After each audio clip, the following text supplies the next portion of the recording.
Olá, meus queridos irmãos e amigos que estão nos acompanhando aqui. Hoje, nosso segundo dia do nosso podcast, o Seven Podcast. E nós estamos juntos aqui estudando esse livro, que é um livro de Ellen White, A Verdadeira Riqueza. Estaremos durante essa semana aqui, esses dias, com convidados. Né? Ontem nós tivemos o pastor Alexandre, temos novo convidado hoje. E vamos estudar agora mais 3 capítulos assim, importantes, interessantes, com pontos assim, muito claros para a gente. E nós entendemos aqui qual é a vontade de Deus para a nossa vida, né? E mais uma vez aqui, Josi. E aí, Josi, como é que tá? Tudo bem? Na Tudo Santa bom, Paz? pastor Márcio? Boa noite, pessoal. Hoje a gente tem um convidado super especial aqui, né? Ele que é departamental coordenador para a área de Ministério Jovem, que envolve os Ministérios Jovens, os aventureiros, os desbravadores, comunicação, música, universitários. Eu estou esquecendo mais algum? Estou esquecendo, pastor, algum? Não. Tá tudo isso aí. É tudo então isso, vocês né? já sabem Tudo quem isso. está aqui com a gente hoje. O pastor Aurino. O pastor Aurino. Hoje nós vamos estudar mais 3 capítulos do livro A Verdadeira Riqueza, Princípios da Prosperidade Bíblica. E aí, pastor, a gente já quer saber aí o que o senhor achou desses capítulos aí, para a gente já começar a discutir um pouquinho sobre eles. Olha, gente... A sua saudação, né, pastor? Dá a sua saudação aí para a turma. Tá, beleza, ok. Bom, boa noite, gente. É uma alegria muito grande poder estar aqui, né, nesse Seven Podcast. Né? Parabéns aí, pastor Márcio, pela inovação, né? Achei muito interessante essa ideia de colocar a Semana de Mordomia num formato assim bem jovial, né? Então, estou me sentindo muito bem aqui, tá? E eu já quero saudar aí os nossos jovens desbravadores, que também eles exercem a mordomia também ali no clube e também no ministério.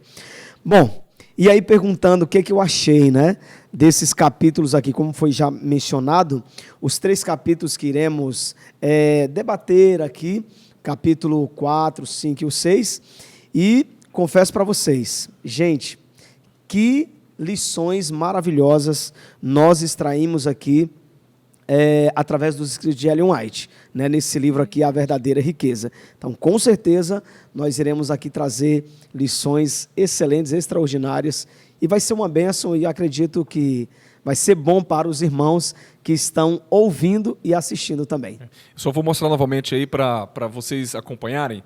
Esse aqui é o livro que nós estamos trabalhando. É um livro muito interessante. Você certamente aí já recebeu no seu distrito, né?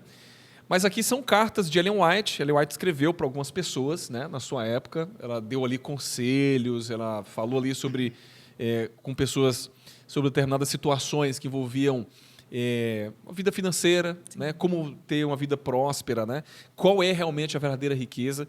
E ela vai abordar aqui quais são os princípios da prosperidade bíblica. E é interessante, porque a gente fala de mordomia, ontem a gente falou um pouquinho disso, mas a gente fala de mordomia, muitas vezes a gente pensa muito que só tem que ver com dízimos e ofertas, né? Eita. Mas, na verdade, a gente vê que dízimo e oferta é uma parte muito pequena do que é realmente a mordomia, né? A mordomia vai falar, de fato, a mordomia cristã vai falar da vida do cristão, né? Como é que aquela pessoa que ama Jesus, como é que ela vive a vida dela, né?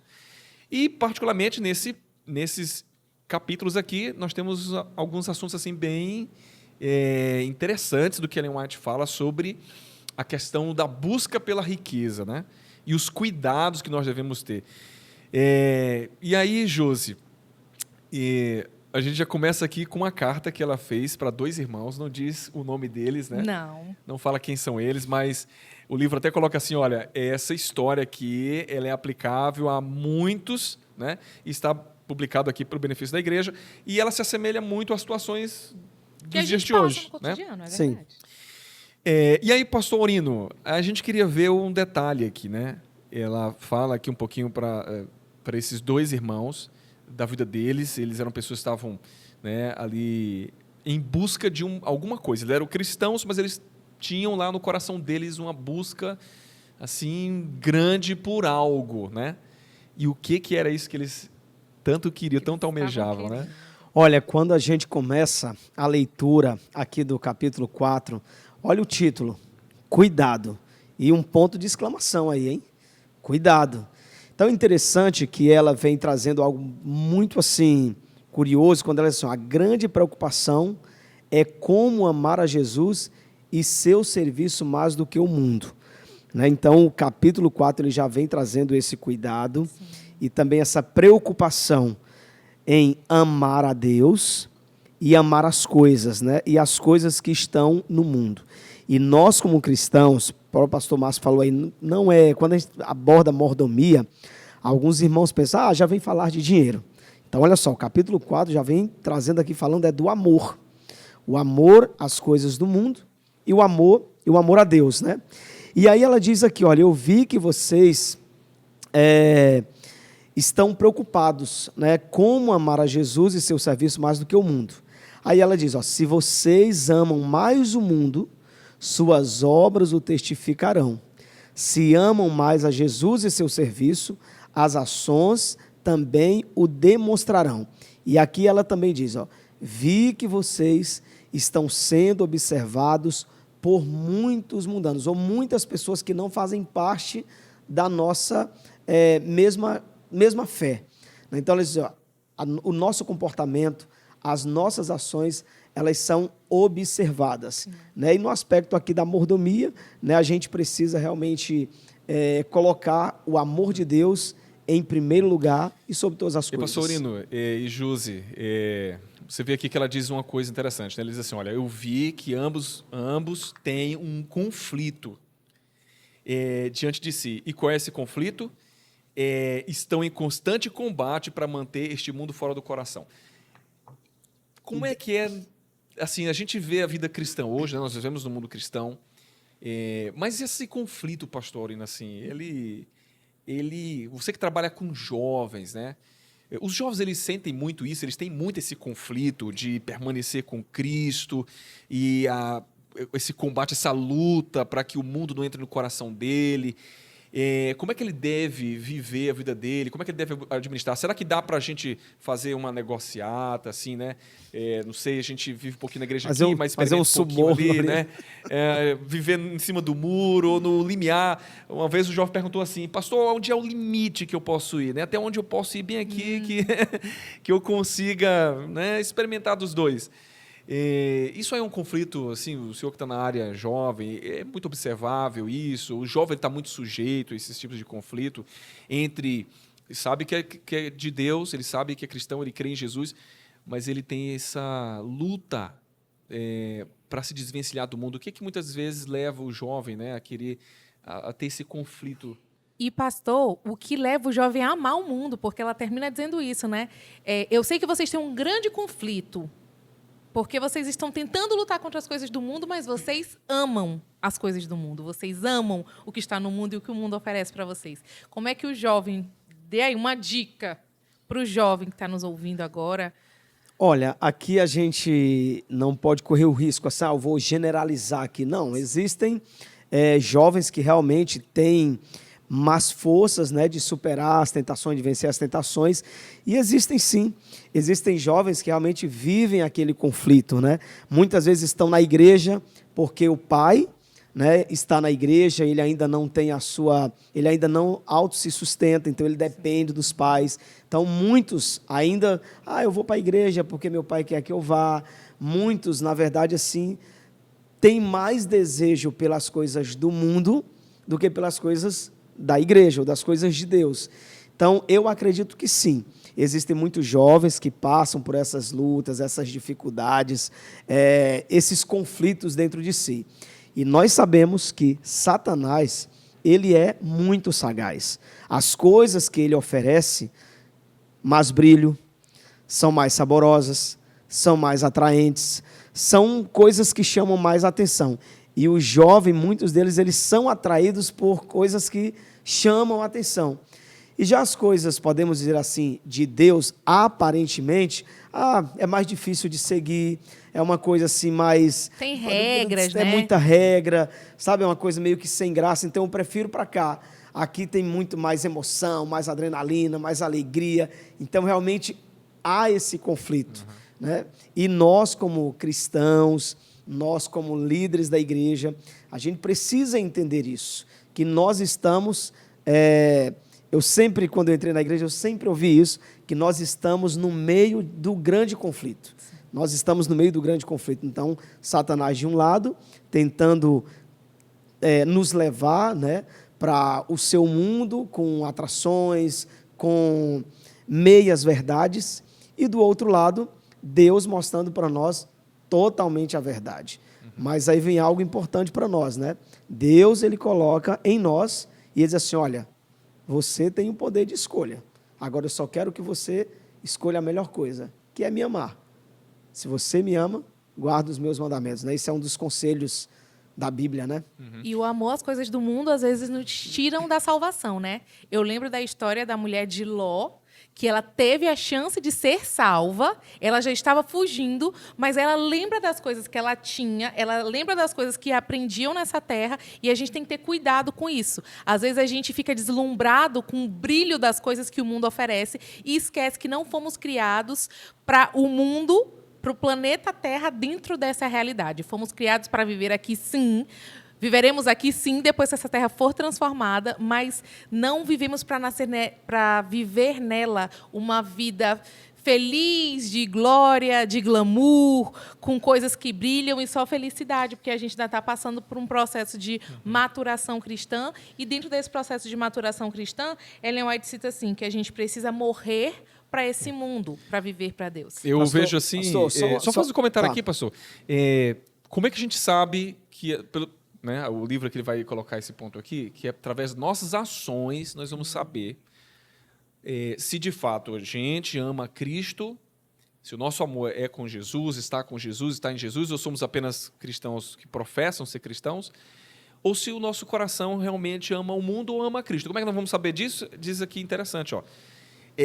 São as nossas obras, as nossas ações na que a vida. gente faz, né? Ela está demonstrando quem que eu amo mais, né? Onde é que está meu coração? Meu coração está nas coisas desse mundo, na riqueza desse mundo, nos prazeres dessa vida, nas coisas desta vida, ou o meu coração está escondido com Cristo? Agora, se a gente, como o Jesus colocou, né? Se a gente realmente ama Jesus Cristo, isso vai ser evidenciado, né? Tá. O amor ele vai ser evidenciado através das ações. Se o nosso coração, se a gente ama o mundo, de fato, as nossas ações elas vão demonstrar isso.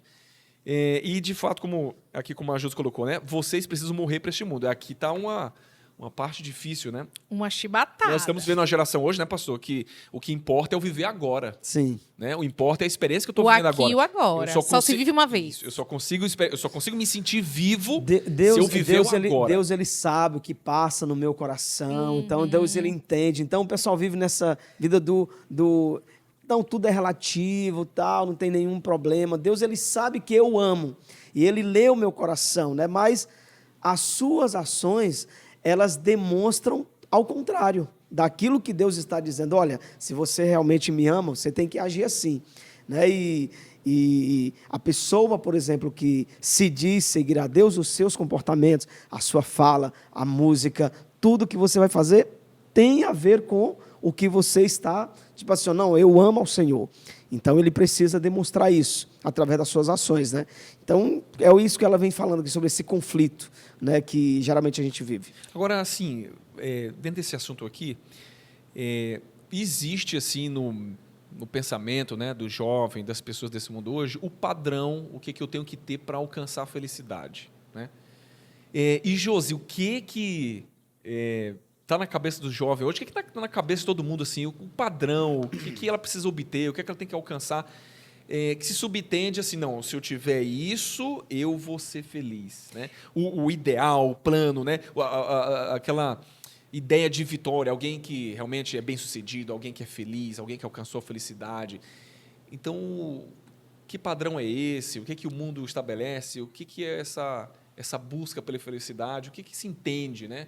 A gente já consegue pegar esse gancho e já levar para o próximo capítulo que fala sobre essa ilusão, né? A gente vive em um mundo em que a gente tem que ter para ser. Eu tenho que ter o melhor celular, eu tenho que ter a melhor roupa, eu tenho que ter o melhor carro, tudo atualizado, nada ultrapassado. Eu tenho que ter para eu ser alguma coisa, para eu parecer importante para alguém. E aí entra o perigo. A gente acaba esquecendo de seguir os passos de Jesus, como ela termina o capítulo que fala sobre o cuidado, dizendo que a gente deve seguir as brilhantes pegadas de Jesus, o rastro que ele deixou para cada um de nós, para não cair na ilusão de que ter as coisas faz com que eu seja responsável pela minha felicidade. Acaba que, às vezes, a gente corre tanto atrás de ter alguma coisa para ser alguém para outras pessoas que a gente esquece que a gente já é tudo para Deus. E aí entra um grande perigo. A gente começa a acreditar que nós temos força e poder suficiente para ter essas coisas. Se eu tenho esse celular, foi porque eu trabalhei, ou eu estudei, eu conquistei. E a gente esquece que tudo que a gente tem, a base desse livro é isso. Tudo que a gente tem vem de Deus. Sim. Né? Acho que tem até um texto, né, da Bíblia que fala exatamente sobre isso aí, Deuteronômio 8, 17, 18, diz assim, ó, não digas no teu coração, a minha força, o meu poder, do meu braço me adquiriram estas riquezas. Antes te lembrarás do Senhor teu Deus, porque Ele é quem te dá força para adquirir as riquezas. Né? Então, nós vemos aqui que nosso coração não pode estar preso. Não. Né, pastor? Nessa vida, nas riquezas desse mundo. É certo que a gente obtém as coisas, a gente percebe pela leitura do livro, que tudo Deus está emprestando. Né? Sempre está usando essa linguagem, Deus emprestou. Nada é efetivamente nosso, nada de fato é nosso. É algo emprestado, que Deus nos concede. E que cabe a nós, com esses recursos, saber administrar isso. Né? Sim. E vale lembrar o seguinte, nesse capítulo nós estamos estudando aqui, falando sobre a ilusão, não é pecado. Né? Você, por exemplo, eu quero ter um celular de última geração. Não né? É errado. O jovem, por exemplo, hoje a gente observa muitos jovens empreendedores. Sim. Jovens com 19, 20 anos que já têm a sua empresa, já têm o seu próprio negócio. Então, assim, o que nós estamos debatendo aqui não é que é pecado você desejar ter riqueza. Não estamos condenando, com certeza. Nada a ver isso, né? Porque é o seguinte, é muito legal quando você vê um jovem que ele já é empreendedor. Agora, vamos ver a diferença de um jovem que ele entende que tudo que ele conseguiu ali, até aquele momento ali, tudo foi Deus. Sim. Então, olha só a diferença. Do que, por exemplo, um camarada que ele é jovem, ele tem recurso, e é um cara que diz, não, tudo que eu tenho aqui foi a minha força, o meu intelecto.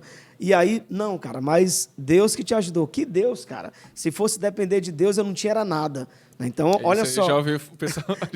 Já tem, já aí ouviu, já tem né? um perigo, Se não fosse né? eu trabalhando, acordando às 5 da manhã todo dia, Isso. atrás, Que e Deus pensando, o e quê, batendo cara? a cabeça. Deus, ele não quer saber de meu dinheiro e tal, né? E muita gente fala assim, ó, cara, olha, Deus, na verdade, não quer saber do dinheiro, Deus está lá no céu, mora lá nas ruas de ouro e tal, ele não quer saber disso, né?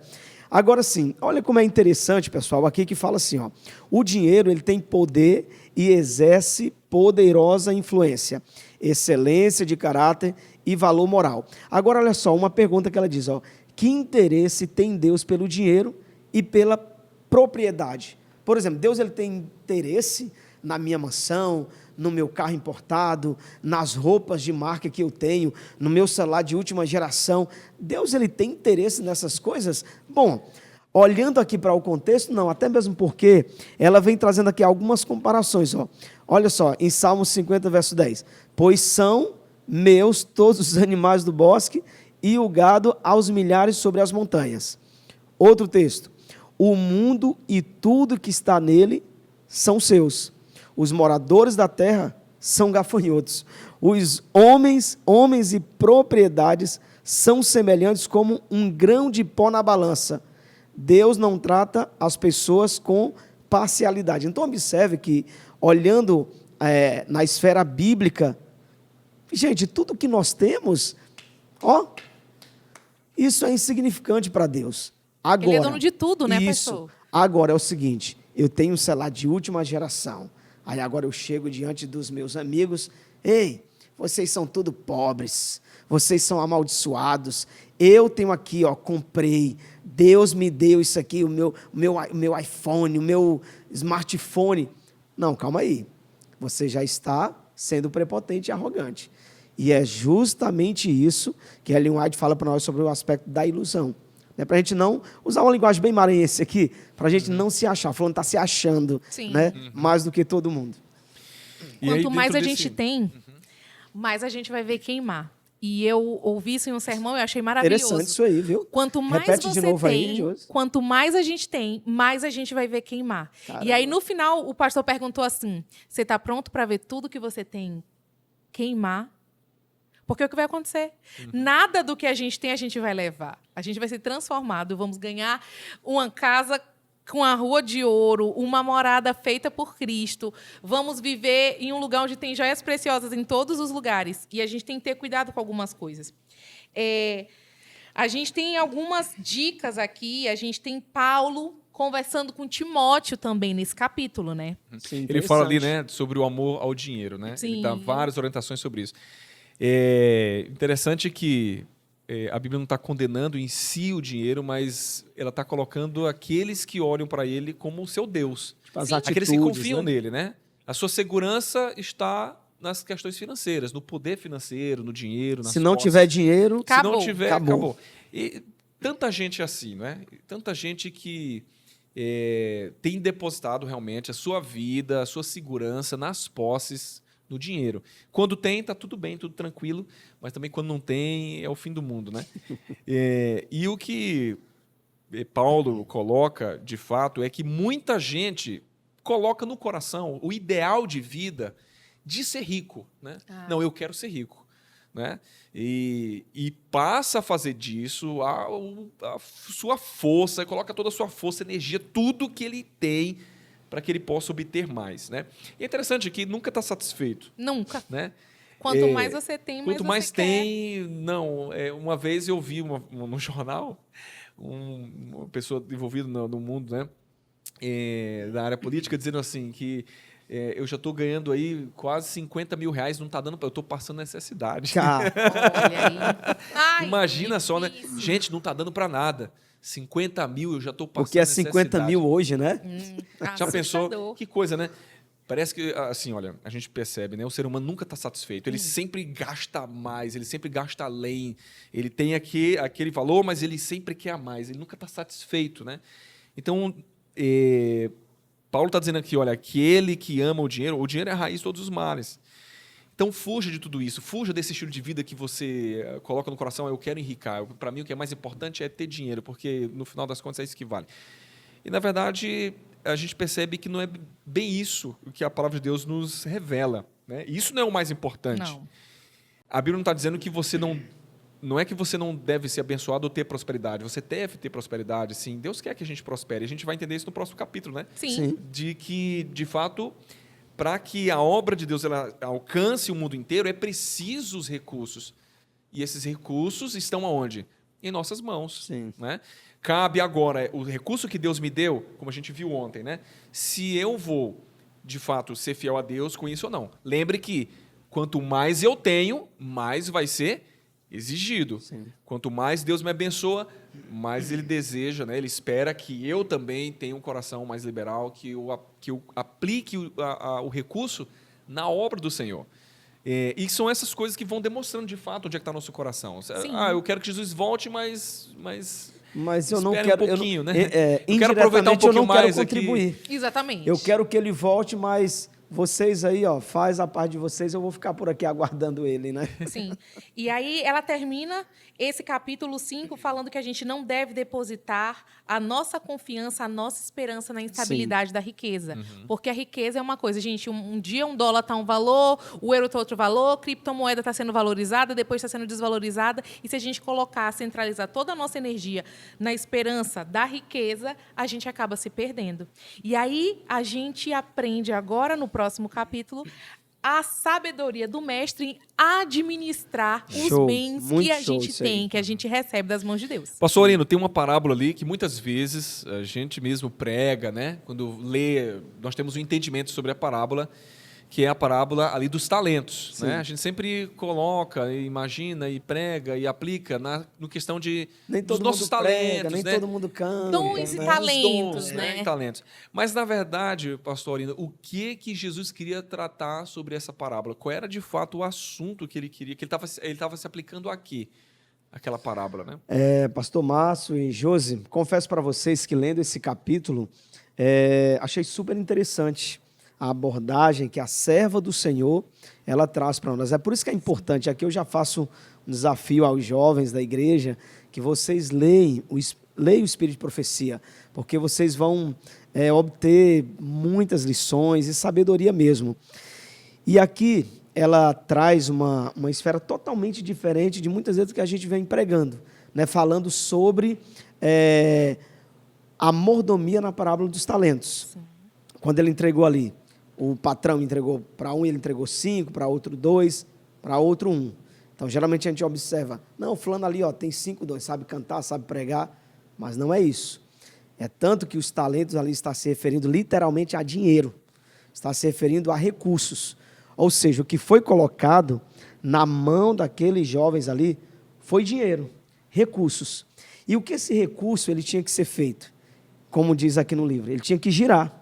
Ele tinha que circular. Uhum. Fazer o investimento tinha que ser investido, né? Tal. Sim. E no contexto que nós estamos falando aqui, ser investido aonde? No reino de Deus. Porque quanto mais recursos, mais pessoas eu posso alcançar. Nós teremos mais recursos com materiais, bíblias, obreiros, até pregadores. Até para fazer o evangelismo, né, pastor? Para a gente poder falar e ter os materiais... os materiais têm que vir de algum lugar. O recurso ele é muito importante, né? Sim, e assim, as pessoas que trabalham na parte de evangelismo sabem que há um investimento muito alto. Sim. E para aquele evangelismo ter acontecido, muitos irmãos tiveram que ofertar, tiveram que ajudar. Agora, vamos imaginar se os 3 estivessem feito, aliás, os outros 2 estivessem feito a mesma coisa do que recebeu só um. Se eles também tivessem enterrado ali os seus recursos, não tivesse colocado o recurso no lugar certo, na obra de Deus. E aqui fica uma lição interessante. Deus não está em busca, irmão, do teu dinheiro. Deus ele não precisa, ele não está nem ligando para o teu dinheiro. Agora nós precisamos. Porque hoje eu, pastor Aurino, eu fui alcançado pelo Evangelho. Mas para o Evangelho ter chegado a mim, muitos irmãos tiveram que colocar a mão no bolso, tiveram que pagar obreiros, tiveram que pagar material, tiveram que comprar talvez equipamentos para colocar em um evangelismo. Então, é esse o verdadeiro sentido aí, investir o recurso que você tem. Agora, eu quero só jogar para vocês aí o fato da pessoa ter pouco dinheiro. É o que vem na minha cabeça aqui agora. O fato da pessoa ter pouco dinheiro, pastor Márcio, será que a pessoa pode também ter essa desculpa? Não, eu tenho um pouquinho aqui, então não dá para me investir agora na obra do Senhor. Eu vou deixar para os empresários da igreja. Eu vou deixar aqueles aí que têm dinheiro, que eles investem o dinheiro deles na igreja. Esse pensamento aí tá meio maluco, né? Interessante que a Bíblia já fala sobre isso, né? Que, na verdade, aquele que é fiel no pouco, ele também vai ser fiel no muito, né? A questão toda, de fato... nós reconhecermos de que os recursos que estão em nossas mãos não são nossos. Sim. Se nós entendermos claramente isso, que tudo que está em nossas mãos é emprestado e que um dia nós vamos prestar contas a Deus, nós vamos entender onde nós temos que aplicar o recurso, né, que Deus nos concedeu. Sim. E esse capítulo aqui, que é o capítulo 6, ele vai falar justamente sobre isso. Pessoas que tinham recurso para a obra de Deus, e que Satanás ele conseguiu tirar essa pessoa ali das fileiras da igreja, das fileiras de Deus, para aplicar os seus recursos na causa de Satanás. E só há 2 lugares na vida que a gente pode aplicar nosso dinheiro, né? Tudo que nós temos. Ou é na causa de Deus, ou na causa de Satanás. E aí tem um texto bíblico interessante aqui, em Lucas 16, 9, que diz assim, ó, Jesus disse assim, e eu recomendo a vocês, olha a recomendação de Jesus, usem a riqueza injusta para fazer amigos, para que quando a riqueza faltar, vocês sejam recebidos nos tabernáculos eternos. A gente lê assim e fica, nossa, mas o que Jesus queria dizer com isso, né? O que ele queria dizer com esse texto aqui? Só que esse capítulo é interessante porque a escritora Ellen White ela vai esclarecendo isso, né? Ela vai trazendo à luz aqui. Vai destrinchando direitinho. Ela vai destrinchando e vai dizendo o que na verdade seria isso, né? E ela usa aqui no versículo 10, ó, quem é fiel no pouco, aqui a Bíblia, né? No versículo 10, mesmo capítulo, quem é fiel no pouco também é fiel no muito.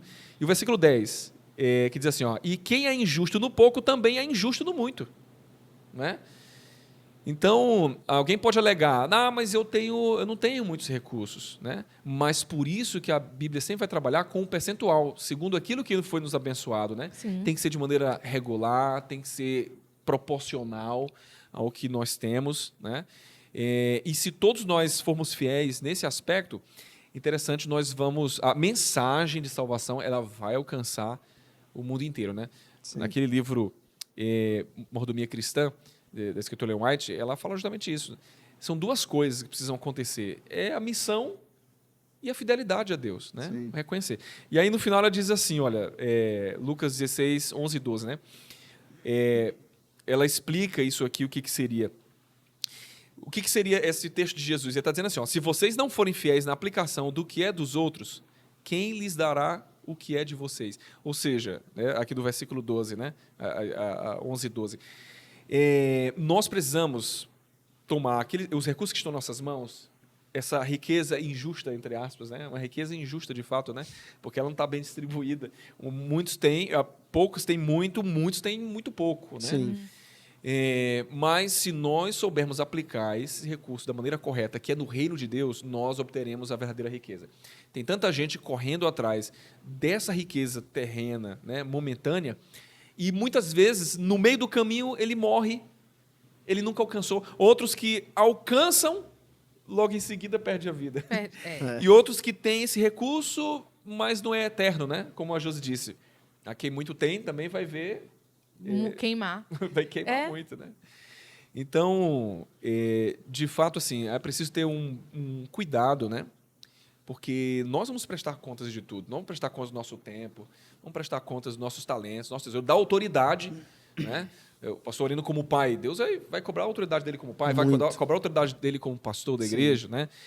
Vai cobrar a autoridade de alguém, por exemplo, que hoje representa a comunidade, a sociedade, um representante, né, da sociedade. Não há autoridade que não venha de Deus. Os recursos também, todos vêm de Deus. O tempo é dele. Ou seja, haverá prestação de contas, né, no fim de tudo. Tudo aquilo que a gente faz. Tudo aquilo que a gente faz, né? Nós não podemos achar que, como o pensamento hoje do mundo, não, eu quero viver minha vida, eu quero fazer as coisas, eu quero o aqui e agora, eu quero viver, experimentar o agora, né?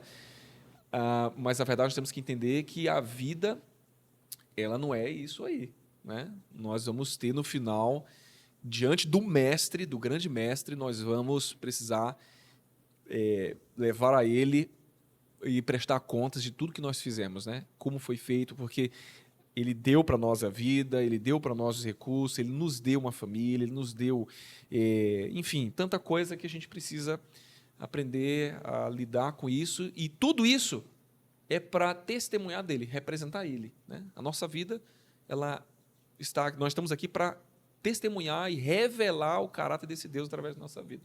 Sim. As minhas considerações finais aqui em 30 segundos, que o nosso tempo já estourou, tem um versículo que diz assim, ninguém pode servir a dois senhores. E eu sempre lembro daquela história. Tem uma pessoa andando no muro e Jesus está do lado, pula para cá, e Satanás está do outro lado. E aí a pessoa diz assim, aí, você não vai dizer nada para eu pular para o teu lado? E Satanás vira e diz assim, o muro é meu. Às vezes a gente tem que ter cuidado aonde a gente está andando, o que a gente está fazendo com os recursos que Deus deu para cada um de nós. Porque Jesus está pedindo todo o tempo para a gente vir para o lado dele. E às vezes a gente está escolhendo um caminho que não é o caminho do Senhor, porque o muro já pertence ao inimigo. Pastor Aurino, a gente quer ouvir agora as suas considerações finais sobre esses capítulos. Certo. Então, gente, olha, são lições maravilhosas. E dizer uma coisa para vocês. Deus, ele vai cobrar mesmo, e muito. E eu acho super interessante, eu quero encerrar aqui com esse texto que diz assim, se somos fiéis em dar abundantemente daquilo que ele nos emprestou, né, eu só tenho usado muito essa palavra aí, para levar avante a sua causa, o Senhor pode nos confiar a herança imortal. E aqui diz o seguinte, que se nós formos infiéis, Deus, Ele nunca nos dará a herança imortal. Então, amigo, mordomia tem a ver com salvação. Mordomia tem a ver com entrega. Então, encerrando aqui, que você possa realmente entender a verdadeira riqueza e nós só encontraremos na pessoa de Jesus Cristo. Amém. Amém. Queridos, nós então já nos despedimos aqui, né? Já. Nós vamos já aí começar o culto aí nessa semana especial. Nós queremos aqui estender aqui a nossa gratidão a você que está nos acompanhando aqui nesse podcast especial. A ideia aqui do podcast nessa semana que nós teremos, né, falando um pouquinho sobre a vida de alguém que entregou o seu coração a Jesus. Mas depois nós vamos ter também, esse podcast continua depois aí com outros temas, né? Continua assim. Em outro momento aí a gente vai falar sobre santuário, vai falar sobre profecia, apocalipse, falar sobre os movimentos da igreja. Então esse é o podcast Seven Podcast, que é o podcast da Missão Nordeste Maranhense, né? É isso aí, muito bom. Mas, pastor Aurino, muito obrigado por estar aqui Tamo conosco. junto, pastor. Tá bom? Precisar. Deus abençoe o senhor. Estamos à disposição. Que Deus Valeu. continue lhe usando, Amém. abençoando todos os seus ministérios, a sua vida e a sua família. Opa, Ok. obrigado. Pois que Deus abençoe, gente. Um abraço para vocês e até Tchau, amanhã. tchau. Valeu, Deus gente. abençoe. Valeu.